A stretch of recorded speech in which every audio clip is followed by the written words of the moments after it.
Papinska samosakralizacija donosi više štete nego koristi. Profesor teologije Massimo Faggioli upozorava na ideje o kanonizaciji papa. U svom gostujućem prilogu za katoliš.de savjetuje pogled na prošlost i sadašnjost. Crkva je u najdubljoj krizi reformacije. Papinska samosakralizacija donosi više štete nego koristi. I prije sprovodne mise izneseni su pojedinačni zahtjevi da Benedikt XVI bude odmah proglašen svetim, santo subito, čime se ponavlja ono što se dogodilo nakon smrti Ivana Pavla II, odnosno njegovom kanonizacijom u travnju 2014. zajedno s Ivanom XXIII. Bio bi to déjà vu. Međutim, sagledavanje šireg povijesnog konteksta pomaže nam razumjeti važnost problema. Prije svega, trebamo zapamtiti da je kanonizacija ljudi koje je kardinalska konklava izabrala za rimske biskupe i stara i nova. Od prvih 48 papa koji su umrli prije 500. godine, njih 47 je proglašeno svetima. Polovica njih bili su mučenici. Kanonizacija papa koji su sjedili na Petrovoj stolici u sljedećih 15 stoljeća je rijetka, ali se posljednjih desetljeća vrtoglavom brzinom povećavala. Prava promjena započela je u 19. stoljeću s onim što povjesničari i teolozi nazivaju romanizacijom ili papizacijom katoličanstva, a posebno s Prvim Vatikanskim koncilom i njegovim proglašenjem papinskog primata i nepogrešivosti. To je dovelo do crkvenog vodstva, više orijentiranog prema papi, ali i do novih oblika štovanja pape. Ivan Pavao II i kanonizacije. Tendencija kanonizacije papa porasla je pod Ivanom Pavlom II, koji je kanonizirao ogroman broj svetaca, uključujući mnoge laike, žene i vjenčane osobe. Također je skratio vrijeme čekanja za početak procesa kanonizacije s 50 na 5 godina. Za majku Tereziju iz Kalkute čak se odrekao i tog skraćenog razdoblja. Kad je u travnju 2005. umro Ivan Pavao II, Benedikt XVI skraćuje vrijeme čekanja i za svog prethodnika. Od 2000. do 2022. blaženima i svetima proglašena su trojica papa koji su služili nakon Drugog Vatikanskog koncila: Ivan XXIII, Pavao VI i Ivan Pavao II. Papu Ivana Pavla I, koji je rimski biskup bio samo 33 dana, Franjo je proglasio blaženim 4. rujna 2022. a proces njegove kanonizacije već je u tijeku. U prošlom stoljeću, počevši od Pija X, bez Benedikta XVI i Franje, bilo je 8 papa. Polovica ih je već proglašena svetima. Posljednja trojica papa kanonizirana su gotovo redom. Međutim, ovaj trend započet u 20. stoljeću treba zaustaviti iz 3 razloga. Jedan od razloga zato je što kanonizacija papa danas znači kanonizaciju papinstva od strane papa u Vatikanu. Nasuprot tome, procesi kanonizacije, tehnički to je sudski proces, bili su ranije manje kontrolirani od strane Vatikana. Sve do protureformacije u 17. stoljeću, rimska kurija je sve više preuzimala kontrolu nad tim procesom. Tada je kanonizacija papa još bila iznimka. Sada papinstvo kanonizira samo sebe, a da ne postoji crkvena i vremenski proširena faza razlučivanja o mudrosti papine kanonizacije. Ovo se može smatrati načinom zaštite papinstva od moralnih i povijesnih prosudbi, pojačavajući, da tako kažemo, tvrdnje koje je Prvi Vatikanski koncil iznio o papinstvu. Pritom se čini da Vatikan reagira na logiku koja je više medijska nego crkvena. Kanonizacijom se želi dokazati medijska naklonjenost suvremenom papinstvu. Drugi razlog je crkvena politika koja stoji iza odluka o kanonizaciji ili nekanonizaciji nekog pape. Razdoblje nakon Drugog Vatikanskog koncila je poučno. Prijedlog Drugog Vatikanskog koncila da se Ivan XXIII, koji je umro tijekom koncila 3. lipnja 1963. proglasi svetim, na koncilu i kroz njega, stari način proglašavanja svetima, izazvao je niz protumjera konzervativnih katolika.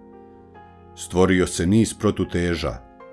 Progresivnom Ivanu XXIII postavljena je konzervativna protuteža i za njegovu beatifikaciju, Pio IX 2000.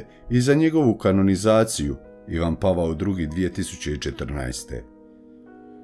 U 19. stoljeću uzdizanje papa na primat i nepogrešivost bio je politički čin, dijelom protiv sekularne moderne, dijelom prisvajanjem mehanizama tipičnih za političku modernost i modernu državu. Razlika u odnosu na 19. stoljeće je u tome što je kanonizacija papa od strane papa sada postala dio katoličke unutarnje politike i ne ide u prilog jedinstvu crkve. Treći razlog je povezan s krizom seksualnog zlostavljanja od strane svećenika. Način na koji se papinstvo bavilo seksualnim zlostavljanjem svećenika danas je kontroverzno pitanje u crkvi, te će tako biti i u budućnosti. Ako katolička crkva želi rasti u razlučivanju duhova na koje je pozvao papa Franjo kao odgovor na krizu seksualnog zlostavljanja, onda institucija mora prestati kanonizirati pape. Moratorij na kanonizaciju papa važan je za čišćenje sjećanja koje je sada u trendu. Tipično za nedavne faze u povijesti krize zlostavljanja u katoličkoj crkvi, pozornost je usmjerena na ulogu rimske kurije, a time i papa, u rješavanju pojedinačnih slučajeva i problema u cjelini. Kad papa kanonizira svoje prethodnike, čini se kao da je institucionalna crkva istovremeno i optužena i sudac i porota. Ta su vremena davno prošla. Reputacija Ivana Pavla II pala je na loš glas zbog njegovog rješavanja slučajeva zlostavljanja i kao biskup i kao papa. Nedavno su se pojavili pozivi da se Ivan Pavao II proglasi nesvetim zbog njegovog rješavanja kleričkog zlostavljanja i zbog njegove teologije žena i seksualnosti. Iako nikada nisam bio uvjeren u mudrost odluke o kanonizaciji Ivana Pavla II, također se protivim ideji njegove dekanonizacije, ako je to uopće moguće jednom odlukom ili radnjom. Što se tiče na brzinu kanoniziranih papa posljednjih desetljeća, odluka o dekanonizaciji Ivana Pavla II bila bi jednako politička kao i odluka da se on proglasi svetim odmah nakon njegove smrti. Ova tri čimbenika bila su prisutna i prije smrti Benedikta XVI. Sada međutim postoje dva izrazito nova elementa koja treba razmotriti, jer stvaraju situaciju drugačiju od one iz 2005. godine. Prvi je da su 2005. godine pozivi na Santo Subito došli iz pokreta fokolara. Napravili su plakate koje su prikazivali na trgu Svetog Petra uzvikujući Santo Subito, svetac odmah, na kraju homilije kardinala Ratzingera i na kraju mise zadušnice. Ovaj izljev odanosti pokojnom papi mogao bi se smatrati izrazom vox populi, iako je riječ o pokretu koji je vrlo dobro integriran unutar redova institucije. Primjerice, rijetko koja vatikanska nuncijatura među zaposlenima nema nekog od fokolara. Poziv na brzu kanonizaciju kasnije su ponovili drugi pokreti i institucionalni glasovi, osobito kardinali, ali to je rado prihvatio i papa Benedikt XVI. I ovoga se puta na trgu Svetog Petra tijekom sprovoda mogao čuti poziv Santo Subito, doduše u znatno prigušenijom obliku nego 2005. godine. No i prije sprovoda čuli su se institucionalni glasovi koji pozivaju na kanonizaciju, poput Benediktovog tajnika nadbiskupa Georga Gensweina, koji je svojim medijskim izvještavanjem u prvim satima nakon smrti rimskog biskupa u miru stvorio osebujnu i neobičnu atmosferu. Bilo bi poučno i mudro usporediti, primjerice, diskreciju i razboritost tajnika Ivana XXIII, monsignora Lorisa Francesca Capoville, nakon papine smrti 1963. sve do njegove beatifikacije i konačne kanonizacije. To je važno utoliko što zahtjeve za kanonizaciju Benedikta XVI. Podiže isti glas i u isto vrijeme onaj dio pojedinaca koji također pokreće određeni program doktrinarne politike, osobito o liturgijskoj reformi Drugog Vatikanskog koncila i o teologiji koncila u cjelini. Ta veza pojačava crkveno-političku važnost brze kanonizacije. Ovdje valja napomenuti da su pritužbe na liturgijsku reformu Drugog Vatikanskog koncila i na motu proprii traditionis custodes time metom učinile i papu Franju u posebno žučnoj i razdornoj polemici, osobito u SAD-u, gdje živim, radim i odlazim na misu. Ovi unutar crkveni sukobi nisu postojali kad se na sprovodu Ivana Pavla II. 8. travnja 2005. na trgu Svetog Petra uzvikivalo Santo Subito. Drugi element koji nije postojao 2005. je novi val krize zlostavljanja u katoličkoj crkvi. Tijekom svete 2000. godine Papa je zamolio za oproštenje za pogreške crkve, no nije tražio oprost za seksualno zlostavljanje od strane svećenika, iako to nitko nije primijetio. Prvi skandal izbio je 2002. istraživanjem Boston Globa Spotlight. U vrijeme smrti Ivana Pavla II. Međutim, nije bilo zahtjeva crkvenih ili građanskih jurisdikcija za informacijama o tome kako je Papa postupio u određenim slučajevima. To je već bilo drugačije kada je proglašen blaženim 2011. kada su se pojavili glasovi koji su dovodili u pitanje njegovu svetost s obzirom na krizu zlostavljanja. Minhensko izvješće o zlostavljanju. Od tada se sjena krize zlostavljanja nadvila nad papinstvo. Tek su nedavno započeli institucionalni napori Vatikana da poveća transparentnost. Prisjetimo se da je izvješće o slučaju bivšeg kardinala Teodorea Mekerika Sveta Stolica objavila tek u studenom 2020.